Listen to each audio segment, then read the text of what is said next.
They started 11-4, but since have only won 3 of their last 13 games, and thus today the Nets have made a coaching change. They have fired Avery Johnson after a 14-14 start, where they are now at the bottom of the Eastern Conference playoff standings. For more, let's welcome in ESPN NBA insider Chris Broussard.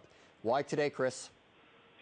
Well, this is a team that everyone knows had very high expectations coming into this season. They actually were talking about, contending for a trip to the NBA Finals, and obviously they've fallen very short of that, particularly in the month of December after a hot start in November. So they wanted to get something done where they still had a chance to turn it around. And obviously it's still very early in the season, and they felt like if we make a move now, and the new coach or the interim right now, P.J. Carlesimo, can turn things around, we still have a chance to really, finish with home court advantage in the playoffs and fulfill our potential.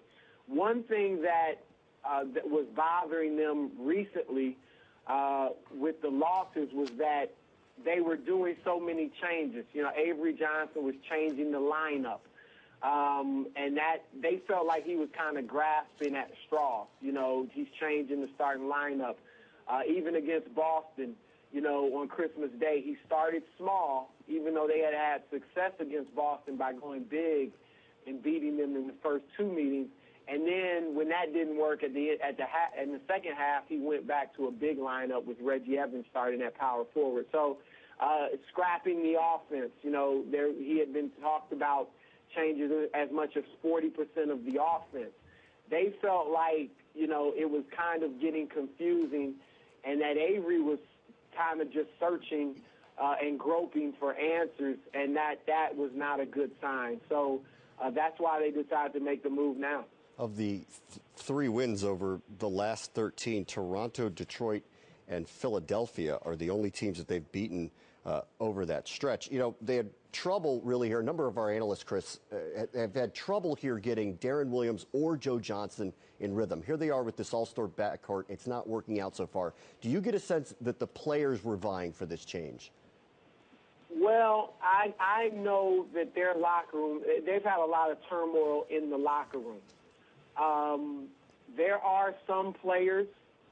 We know Deron Williams came out, and I don't want to put this on him, but we know last week he came out and said that, he's a system guy and that Avery's offense really wasn't working for him and wasn't the offense for him.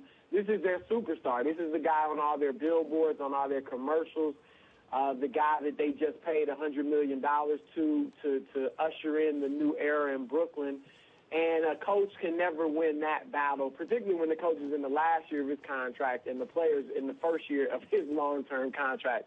But there were other players that felt that way, but there were several players who had Avery's back, who really had a lot of faith in him, who did not like the fact that Deron had come out and made those comments. The locker room was in turmoil. It was almost divided. I know Joe Johnson. I know Jerry Stackhouse, Gerald Wallace. These are guys that, believed in Avery and his system. And then there were some of the guys that were having their doubts because, again, they were making so many changes. So I think it was a locker room. It wasn't the organization over these past 2 weeks. They really had a lot of turmoil in the locker room and obviously on the court. Lackluster on Christmas Day, then lost by 15 to the Bucks, and that's the end of the reign of Avery Johnson. 14-14 are the Nets. They are making a change. That's ESPN's Chris Broussard.